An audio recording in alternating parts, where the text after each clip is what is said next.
Olá pessoal, tudo bem? Vamos continuar com a história da arte e da literatura do Hauser. E a gente está no capítulo 3, Grécia e Roma. Já fiz um vídeo, né, comentando 2 tópicos deste capítulo. E agora, este não garanto que seja o último, vamos ver se vai ser o último, né? Vai depender do quanto que vai render isso aqui. Aqui no tópico 3, a gente tem arte clássica e democracia. Lembrando que o período clássico da Grécia Antiga é considerado o século V e IV antes de Cristo. Então, assim, depois de Homero. Então, Homero já passou, que era lá pelo século VII, e aqui mais próximo, falar de alguma coisa antes de Cristo que seja mais próximo da nossa realidade é engraçado, né? Antes de começar, eu vou pedir desculpas pela minha voz, que deve estar meio estranha, porque eu estou me ouvindo com uma voz diferente, eu tô meio, não sei, tô meio estranho, meio gripada, com febre, congestionada, garganta, não sei o que é isso. Tô aqui, né? Tem que cumprir compromissos. Então, o que ele fala? Que a arte clássica grega coloca-nos diante de um difícil problema sociológico. O liberalismo e o individualismo da democracia seriam aparentemente incompatíveis com a austeridade e a regularidade do estilo clássico. De novo, ele está aqui usando termos que a gente conhece no contexto moderno, né? Assim, século XVIII e XIX, para falar mais precisão, né? Claro, começou antes disso, mas mais fortemente, sistematicamente, século XVIII e XIX, essa questão do individualismo, liberalismo, tudo mais. Mas é aquela velha história, né? Eu acho que ele comete anacronismo em vários momentos aqui. O fato é que, como uma detalhada investigação mostrará, a Atenas clássica não era tão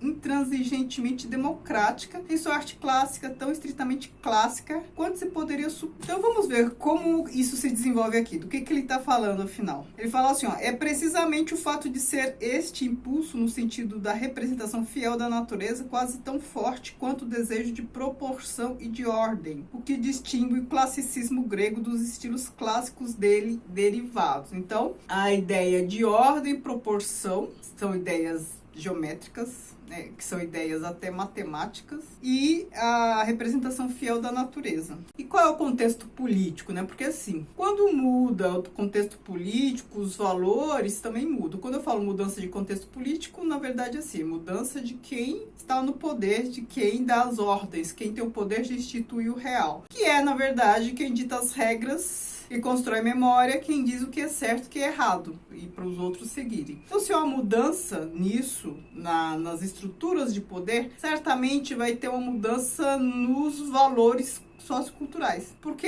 a percepção e a dinâmica social mudam concomitantemente, ou consequentemente, melhor dizendo. Então, ó, nem os tiranos, nem o povo conseguiram destruir o poder da nobreza. O estado clã foi abolido e as instituições democráticas básicas foram introduzidas, pelo menos formalmente, mas a influência da nobreza manteve-se quase intacta. A gente está falando sobretudo de Atenas. Os poetas e filósofos manifestavam escassa simpatia pela burguesia. De novo, a ideia de burguesia. A gente está falando de período antes de Cristo e ele está falando de burguesia. Rica ou pobre? Como é que uma burguesia pode ser pobre? Pode ser o quê? Assim, no sentido de pequeno burguês, deve ser isso. Apoiavam a nobreza mesmo quando eles próprios eram de origem burguesa. Todos os líderes espirituais dos séculos V e IV a.C., com exceção dos sofistas e de Eurípides, estão ao lado da aristocracia e da reação. Então aqui ele cita, né? Quem são esses? Píndaro, Ésquilo, Heráclito, Parmênides, Empédocles, Heródoto e Tucídides são aristocratas. E Sófocles e Platão, pertencentes à classe média, identificam-se completamente com a nobreza. Então, assim, não tem origem nobre, né? Nem Sócrates, nem Platão, mas eles se identificam com a nobreza. Aí parece que o único aqui, né, além dos sofistas, e aí a gente está falando de um grupo de pessoas, não uma pessoa específica, mas o único identificado que não apoia a aristocracia é o Eurípides. Eurípides é aquele dramaturgo que escreveu Medeia. A tragédia é a criação artística mais característica da democracia ateniense. Em nenhuma outra forma de arte são apreciados tão direta e claramente quanto nela os conflitos internos da estrutura social de Atenas. Percebam que a gente já falou aqui de Sófocles, Eurípides,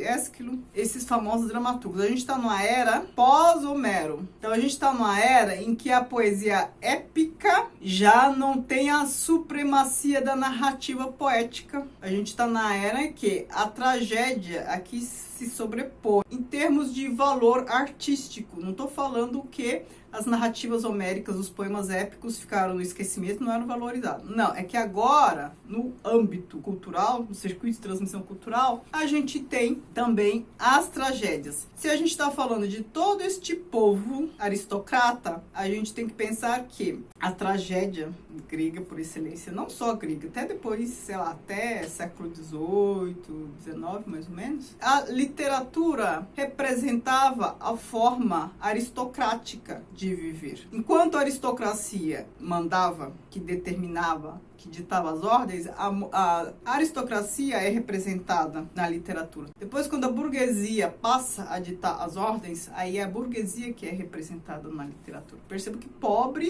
não tem vez. Quando aparece, é o que eu sempre falo, é um papel menor para fazer rir e tudo mais. Aqui a gente está no momento de valorização da aristocracia. Então é por isso que as tragédias, elas são sobre quem? Reis, príncipes. É assim, gente, até mesmo em Shakespeare, né? Ele fala da nobreza. É assim, ali até século XVI, XVII ainda era nobreza. Depois a burguesia vai, né, alçando ali, tendo poder, inclusive político. O burguês toma o papel do nobre como protagonista de obra literária. Mas aqui, teatro grego, o drama de alto nível, né? A tragédia, que é o drama de alto nível, é sobre os nobres, os aristocratas. As comédias é de baixo nível, né? Aí sim era sobre pobre e tal, né? Para fazer rir, Aristófanes. A ideia é popularizada por críticos clássicos e românticos de que o teatro ático é o exemplo perfeito de um teatro nacional e de que seus espectadores realizavam o ideal de todo um povo unido em apoio da arte,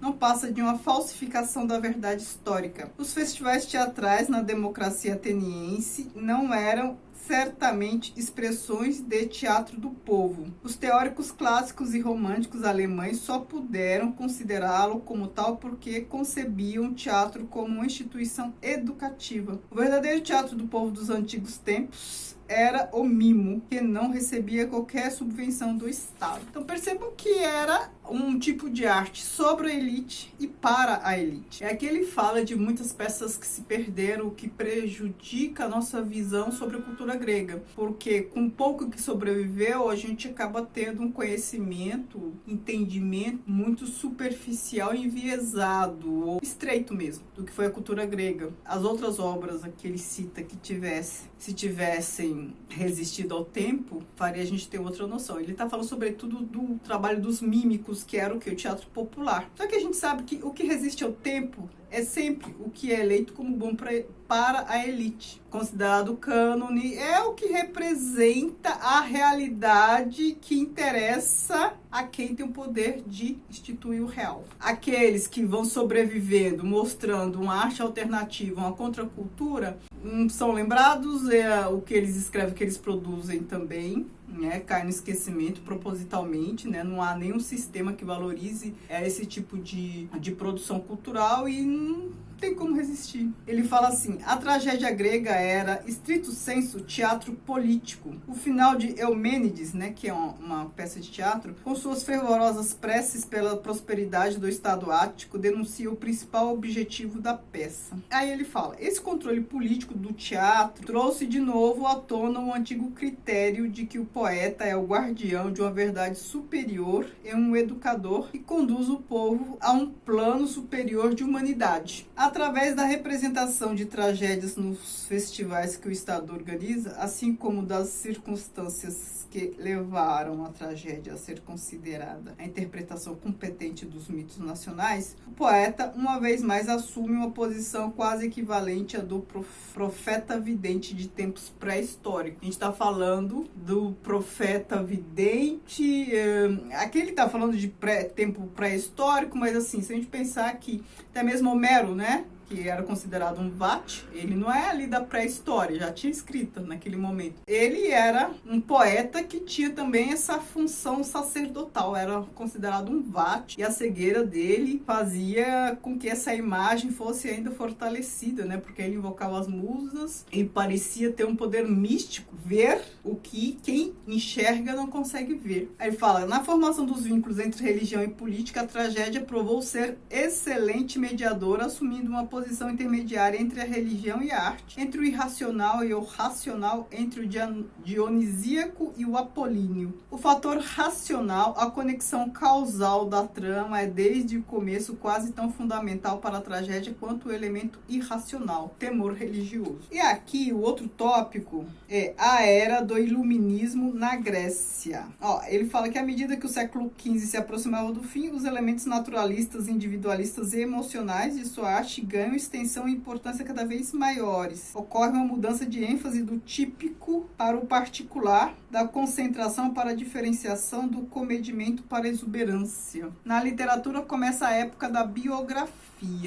É interessante que eu nunca ouvi falar de biografia nesse período. Nas artes visuais, a era do retrato. O estilo da tragédia avizinha-se da conversação cotidiana e adota o colorido impressionista da poesia lírica. Se eu lesse isso aqui, né, sem considerar o período citado aqui, que ele está falando de século V a.C., a época da biografia, artes visuais, o retrato, a tragédia se avizinha da conversação cotidiana, eu diria que ele está falando aqui do século XVIII, mais ou menos. Entre o século XVII e XIX.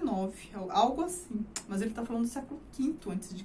A mudança correspondente em filosofia é o movimento sofista, uma revolução espiritual que, na segunda metade do século V, coloca numa base completamente nova toda a visão grega do mundo, a qual ainda assentava nas premissas da cultura aristocrática. Este movimento, com raízes nas mesmas condições urbanas de vida que deram origem ao naturalismo em arte, estabelece agora um novo ideal de educação totalmente oposto ao ideal aristocrático de Kalokagatia.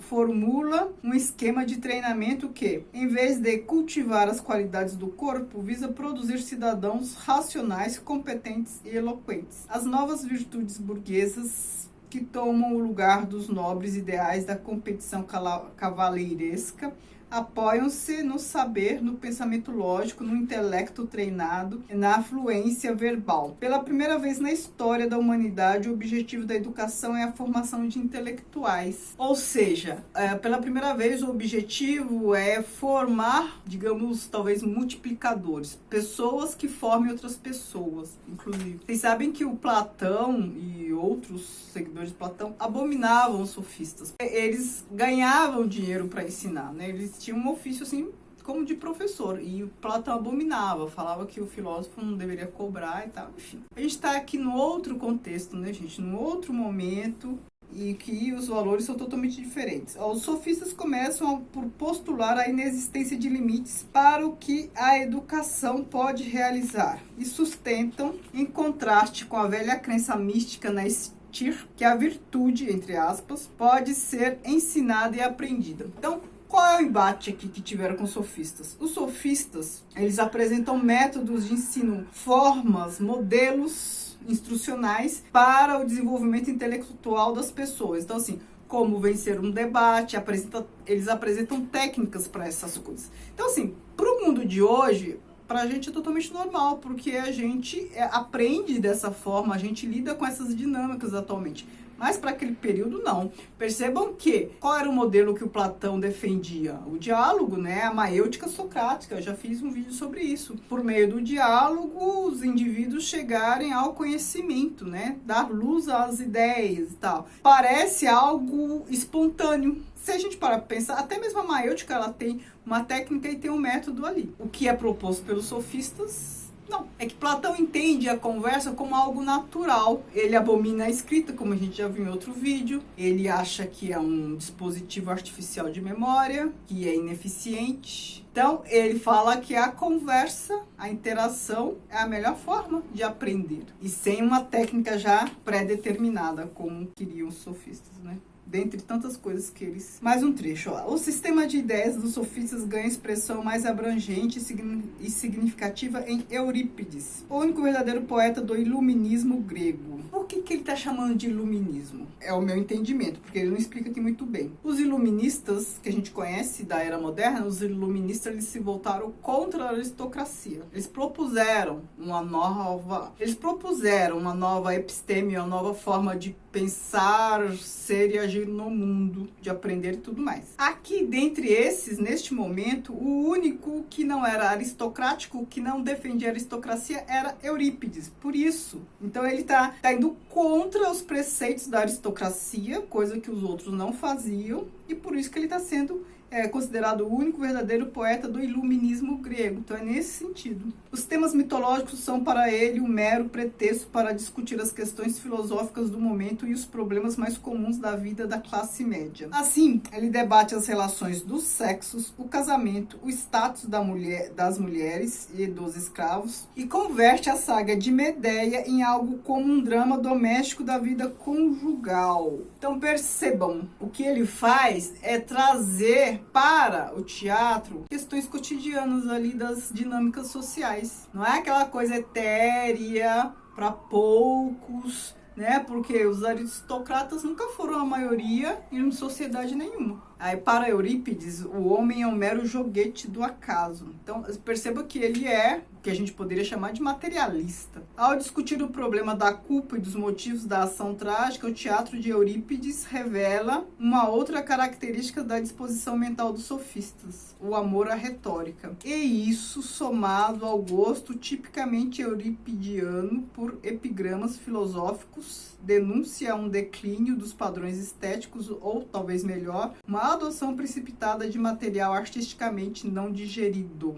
Esse amor pela retórica a gente conhece bem quando aprende que os sofistas eles ensinavam a ganhar, né, um debate, como argumentar, essas coisas todas. Por outro lado, a personalidade de Eurípides como poeta é, quando comparada à de seus predecessores, um fenômeno inteiramente moderno, tipo social que deve sua existência aos sofistas. Os sofistas estão essencialmente na linha direta de sucessão dos poetas da era dos tiranos. Também viajavam de um lugar para outro e levam uma vida irregular e insegura. Não são, porém, de maneira alguma parasitas. Se de alguém dependem, não é do limitado número de patrono, mas de um grupo relativamente numeroso de clientes. Grupo esse que é impessoal, de vários matizes e naturezas. Assim, não só estão longe de constituir uma classe, como tampouco se acham vinculados a qualquer classe. De fato, formam um grupo social diferente de todos até então. Por quê? É um grupo com características burguesas. A eles se filiam Eurípides, é por isso que ele chama de iluminismo. É quando um grupo com características... Ele chama aqui de burguesia, né? Mas não sei se a gente pode chamar assim. Mas enfim, eu vou usar o termo dele. Então, é um grupo burguês atuando aqueles que têm o poder de instituir o real, ou seja, aqueles que rezam pela cartilha da aristocracia. Então, é quando eles propõem algo diferente do que é proposto pela aristocracia, né? Em termos aqui culturais, filosóficos, sociais.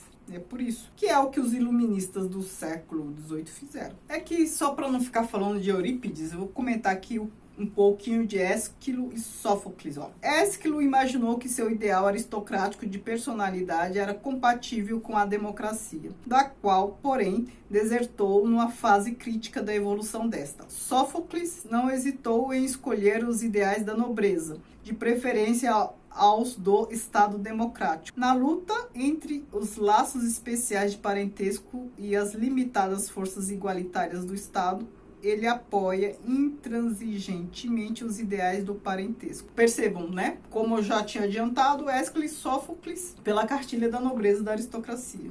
O Eurípides não. A modernidade desse tipo de poeta, de que Eurípides é o primeiro exemplo, apresenta-se em dois traços característicos de sua vida: a ausência de um verdadeiro sucesso e o distanciamento do mundo, próprio de um gênio. Aqui a noção de gênio. Aqui um pouquinho de Platão. As condições espirituais de extraordinária complexidade do século IV a.C. encontram expressão total em Platão, na natureza progressista de sua arte e no caráter conservador de sua filosofia, no naturalismo de seu diálogo, que ele foi buscar no mimo plebeu, e no idealismo de seus ensinamentos, que tem raízes na concepção aristocrática de vida. Será difícil encontrar em toda a literatura grega alguém alguém que defenda com tanta convicção os ideais culturais da nobreza. Píndaro não louva com mais entusiasmo a Calocagatia, não sei dizer isso, nem Sófocles Sofrocínio. A elite espiritual a quem Platão confiaria o controle do Estado pertence à antiga e privilegiada classe alta. A plebe, em sua opinião, não tem o mínimo direito a participar deste controle. Sua teoria das ideias é a expressão filosófica clássica do conservantismo, o padrão de todo o idealismo reacionário subsequente. Então percebam, Platão, como bom aristocrático, ele era conservador, né? Então, não era pelos pobres. A teoria das ideias de Platão cumpre a mesma função social para Atenas do século IV que o idealismo alemão desempenhou no século XIX. Dota a minoria privilegiada de argumentos contra o realismo e o relativismo. O conservadorismo político de Platão explica, em grande parte, sua arcaizante teoria da arte. A rejeição das novas tendências ilusionistas, a preferência pelo estilo clássico da era de Péricles e a admiração pela arte sumamente formalizada dos egípcios, que parecia ser regida por leis imutáveis. Opõe-se a tudo o que é novo em arte, bem como a toda inovação em geral, farejando em qualquer novidade sintomas de desordem e decadência. Ora, a gente viu isso no vídeo que eu fiz sobre a escrita em Platão. A hostilidade contra a arte era algo completamente desconhecido antes de Platão. Então, Platão, ele abominava os sofistas, ele abominava a escrita, o poeta. Então, ele é contra todas essas coisas. Se a gente parar e pensar como um bom conservador, ele vai ir contra essas coisas, porque a arte traz inovação, a escrita já é uma inovação, né? Já é uma técnica nova. O poeta tem aquela liberdade de expressão, que é algo que pode fugir do controle, então ele não gosta de nada disso. Com o progresso da cultura estética, o prazer causado pela contemplação das formas passa a implicar uma completa indiferença pelo conteúdo. O homem começa a reconhecer na arte um veneno secreto e um inimigo em campo. Então, a arte passa a ser algo negativo. A rejeição da arte por Platão é, na realidade, uma rejeição desse esteticismo dominante.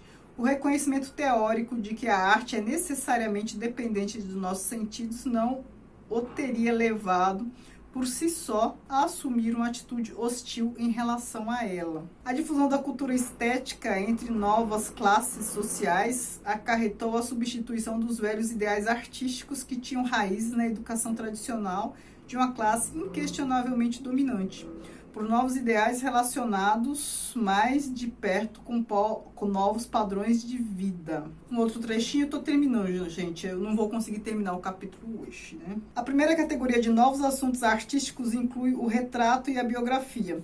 A segunda, representações do nu feminino. Uma outra consequência da mudança de gostos decorrente dos deslocamentos sociais é a popularidade crescente na arte das divindades olímpicos mais jovens e mais impulsivos. Especificamente, Afrodite e Artemisa, às custas das mais velhas e majestosas Hera e Atena. O último trecho, e aí eu paro, encerro hoje e a gente termina esse capítulo no próximo vídeo. Com efeito, até o fim do século V, a grande maioria da produção do escultor destina-se ao arquiteto. Mesmo quando não é claramente uma parte integrante do edifício, uma estátua tem de se adaptar à estrutura arquitetônica, agora na proporção em que encomendas particulares substituem o mecenato estatal. As obras de estatuária ganham menores dimensões, passam a ter um caráter mais íntimo e um tipo mais facilmente transportável. E aí eu paro por aqui. Ainda ficarão, acho que, 2 tópicos deste capítulo. Certo, então é isso. Espero que vocês tenham gostado. Agora, eu tô tratando de temas que a gente costuma conhecer um pouco mais, né? Quando começa a falar de Grécia, já começa a ficar um pouco mais familiar pra gente, de modo geral. E à medida que vou avançando nos vídeos, eu também vou avançando cronologicamente e vai ficando um conteúdo mais reconhecível. Muito obrigada, beijos. Tchau, tchau.